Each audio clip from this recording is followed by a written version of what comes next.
Let's speak about the tarot. The tarot has been a lifelong passion of mine. Today is Sunday, December the 1st, 2024, and I have been reading and teaching and giving readings and stuff with the tarot for just over 20 years now. So I know a thing or two about it. And the tarot itself, it is a pictorial depiction of human life, living or not living, expansion, expression, really creation. So it is a pictorial depiction of the story of life as per the Kaballistic Tree of Life, okay, which has its foundations in things like the Kabbalah. But then even if you take it further back than that, then, for example, when you look at something like the I Ching, which is built on a completely different system, or is it, then it's also believed that maybe the I Ching could be an earlier version of the Tree of Life. But very, very long story short, tarot these days, it has become this very watered down version of what it really is, And to give you an example, I remember a couple of years ago, I was reading tarot at this beautiful sort of like holistic wellness fair, a couple of years ago. And I remember this one person came to me, and this person, I don't know how we got onto Reiki, but I suppose I'm a tarot reader. Eventually we get to that. But then the person said to me that Reiki is dead. It's lost its energy. And so I was like, well, what do you mean? Like, what do you mean it's lost its energy? And he said, no, it's no longer what it was, and the energy is no longer the same. And I said, no, Reiki itself hasn't changed. What has changed is that people took something that is really divine and really beautiful and very intricate and very pure, and they bastardized it. They watered it down. They turned it into this fly-by-night, come to my weekend class, connect to, whatever energies, let's do a quick attunement, boom, boom, boom, Reiki practitioner. Back in the days, people had to really be committed to this knowledge. It was ancient. Reiki energy, the teaching, the real teaching of Reiki energy, is what Jesus was taught when he was in places like Egypt, When Jesus was in places like India, for example, what do you think he did there? He learned how to do these things, how to practice them, to come and show to us what is possible. Tarot is a way of communication of life. Now, tarot itself is not a personal thing, When you do a reading for someone, obviously you want to have a real sense of compassion and kindness and those sort of things. But tarot in itself is rather neutral. It's a very, you can almost call it factual, cold sort of thing. It just is. It's like life, it just is. Tarot is a story of life, and it's a breakdown of all the details in between. So when you do a reading for someone, you get to see where is this person's vibrational energy currently within the space of it all. Yeah? So, well, how is that possible? So think of it like this. You are one person that may have been in different cities, towns, different places within the town before. You had a different day, you had a different experience, you were healthy, you were sick, you were good, you were bad, you had money, you didn't have money, you were carefree, you weren't carefree, you had concerns, you were happy. So you are one person who is experiencing the existing expression of life in different ways. But life essentially is just life. We make it what we perceive it to be. It is the same thing when it gets to a reading. So when we have a tarot reading, what we are really looking at is what is happening with you energetically. Where are you energetically currently aligned at?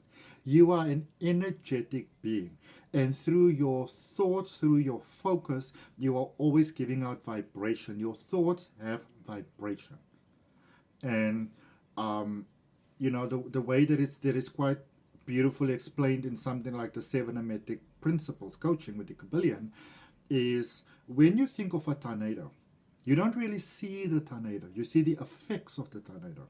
You see the debris that it picks up, the car, the tree that it uproots, whatever, you know.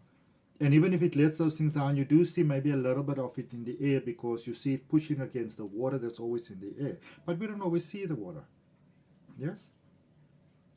And then when the tornado dies down, we're like, oh goodness, thank goodness it's gone. And you can see that it's gone by seeing that it's no longer present. But technically speaking, you could never see the tornado itself. You could see the effects of the tornado. And so I want you to think of that almost like there is always energy around us. Now remember what Brother Einstein said. Energy can neither be created nor destroyed, but it can be changed. Yes? So your thoughts that have vibration, that is measurable, pushes against the energy that is always around us. In any case. In the same way that there's always water in the air. We just don't see it. Unless sometimes we do, and the air is very moist. You know? Or there's more air pressure, you might see mist, for example. Or a cloud up in the sky. Yes? And also depending on where you are sometimes, especially like vast open spaces like forest, well not really forest so much, maybe like on a mountaintop, but like on a desert or something, or by the ocean, you can see the water being drawn up in the air. But whether you see it or not, it doesn't change the fact that it's there. It's the same thing with energy. It's always there. So in the same way the tornado pushes against it, you know, which can be either a gentle breeze, that a feather just gently floats down, or a tornado that we call destructive. You would agree with me that it's still wind, it's still air, you know. So in that same way, our thoughts have an effect on the energy that is always around us. And so when you do a tarot reading, we look at what are those thoughts, what is the energy, and more often than not, it is subconscious. I always personally said I am not that concerned in, you know, whether you book a reading with me because of your health or your wealth or love or relationships. It's not that they're not important, they are. But what you will find is, what I often ask people to do is when I do a pre-recorded reading for them, I will say to them, okay, I'm going to do your general reading, and then you give me 5 different things or points or focus or questions or things that you want me to focus on. And what I do is when I do your reading, I don't even look at those. I don't look at them at all. I first do your general reading. And then I go look at what your answers are.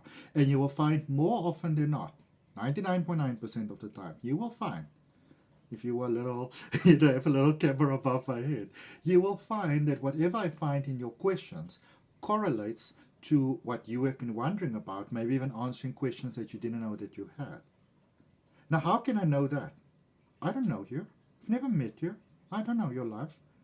There is something that binds us and that connects us because we are not separate from each other. You looking at the screen right now with me talking to you and my little Bruno over here. Hello, Bubbles. Your mind doesn't understand that we are different from you. To your mind, there's just you, and everything else is a projection of you. That is why the problem that we have with another person, the mind sees that you have that problem with yourself. This is you, reflecting yourself outwards. And that is why it's always a good idea to bring it back to you. Okay? That you want to know what your thoughts are, especially your subconscious thoughts, because those are the important ones. You can see it in your surroundings. And then it's so easy to make another person wrong. And you know what happens? When we make that person wrong, when we speak about how wrong they are, how terrible they are, what a piece of shit they are, your mind doesn't understand the difference. There's no separation to the mind. The mind thinks one is 100%, literally. So it's easy that you're saying that about yourself. So the experiences that we have with other people are clearly indicative of what we are mirror reflecting from us within ourselves. Okay? I've got a couple of courses on tarot. You're more than welcome to take a look at them. The links are in the description, very detailed, from a step-by-step beginner course to an advanced course to a beautiful 40-day experience course, which help you to get all these energies in different ways, these understandings. Yes? We learn tarot predominantly for ourselves. Because the better we know ourselves and better our relationship with ourselves, the better your life experience. All the other people that come into your life, your partner, your children, your parents, your husband, your wife, your boyfriend, your girlfriend, your animals, your plants, the neighbors, the person at the store, the person who drives the plane or flies the plane, they're all expressions of us. And do you see how at some point we just accept certain things and we don't even think about it? If you ever taken a flight, have you ever seen the pilot? How do you know that they are there? But then when you take a bus, you want to see the driver because you expect it. We live very much in a world of expectations. And when our expectations are not met, it makes us uncomfortable. So in tarot, we look at why are you experiencing whatever discomfort that you have. No? So when you speak about the recent past, because tarot technically is recent past, current, and immediate future. So your current, this is where you're at. This is why you're having what you're having. And the reason why I ask people to give me those different questions is because when you look at it, you will really see that, well, first of all, when they focus in on it, it gives out a vibration that I pick up on, That's just how my psychic ability works. People have different ways. Some people like to touch something. I get quite a lot from touching something as well. But I can tap into the energy of a stranger quite easily. But also I've been doing it for many years. And I consciously every day do practices to help me get there. Psychic ability is something that everybody have. It's a muscle that you can exercise. It is not this rare gift that some people have and some people don't. That is not true. It's as normal as breathing. And one of the reasons why we struggle so much to get it done is because, one, we don't believe in ourselves. And two, we just believe that it's only reserved for a select few. But then you will notice you have 5 different problems, but they can come from the same belief. So it's the same belief expressing itself in the same way. Shortage of money, difficulty at work, difficulty with relationship, health problems. The deeper belief might be, I'm not worthy or nothing ever works out for me. So when we look at the belief as opposed to the consequences, then it changes the game. That is why I'm saying tarot's become so watered down, because now when we have a love reading, we want to know, oh my goodness, I've had this situation with this person, I thought they were my twin flame, and now they're my false twin, because nobody these days can just go out for coffee or just be friends anymore. There has to be a twin flame. And I don't know now, maybe they're not my twin flame. Is this new person my twin flame? But now I'm still married to this person in a relationship or in a situationship with this person who I thought was my twin flame. Is this my divine counterpart? Is that my divine counterpart? But what we do, and even it's not just love, money, careers, all these things. So they are doing this. Whoever they are, your boss, the government, whoever. And because of that, this is why I am trapped.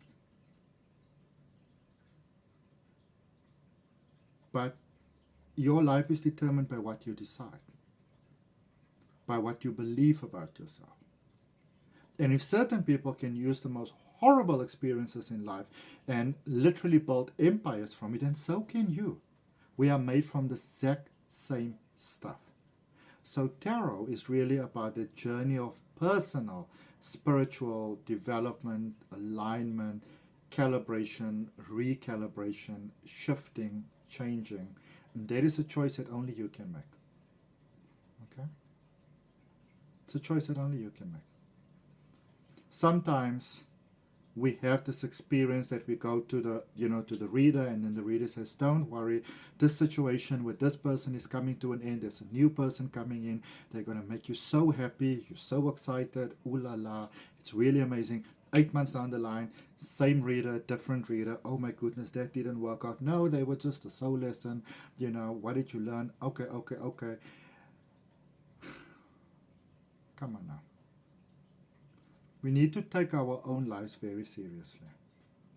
The tarot is serious. And you know what? The tarot became watered down in my personal observation, I may be wrong, with the starting of oracle cards. Because oracle cards are beautiful. And this is the argument that a lot of people will make for the difference between tarots and oracles. They will say that the tarot is a set system, it doesn't change, 78 cards. The meanings don't really change. They're very set, so they are limiting. So, but with oracle cards, they can have a lexicon, which is basically sort of like a focus for the deck, and you can have a deck for almost anything. And then, that is what gives them more potential than tarot. And both arguments are actually half true and half false. Because tarot is the big picture, and you can take any one of the 78 cards in the tarot deck, and you can write a whole book on it. You can have a whole lecture on it. You can have a whole workshop on it. You can actually write a whole encyclopedia of books on it. You can have a whole training session on it. You can create a deck of cards on it. You can create more than one deck of cards on it. So all the different oracles are basically can be found within the tarot, which actually doesn't limit the tarot, it expands the tarot. So does that mean that the one is superior to the other one? It means you can use them both together. And this is a lesson that I had to learn for myself, because I would get so incredibly annoyed when you get these oracle card readers that know nothing about tarot, that profess to everybody that, it's all the same. There is no difference. Oracle is oracle, tarot is tarot, and it's just about how I connect, which is not a lie. It's true.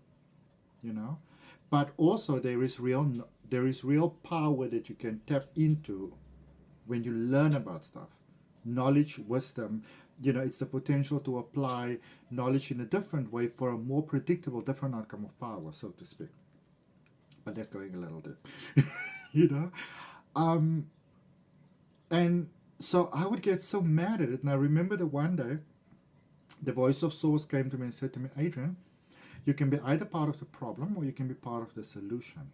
And currently you are part of the problem because you are raging at these oracle card readers that keep on talking about how, oracles are exactly the same as tarot, or you can be part of the solution.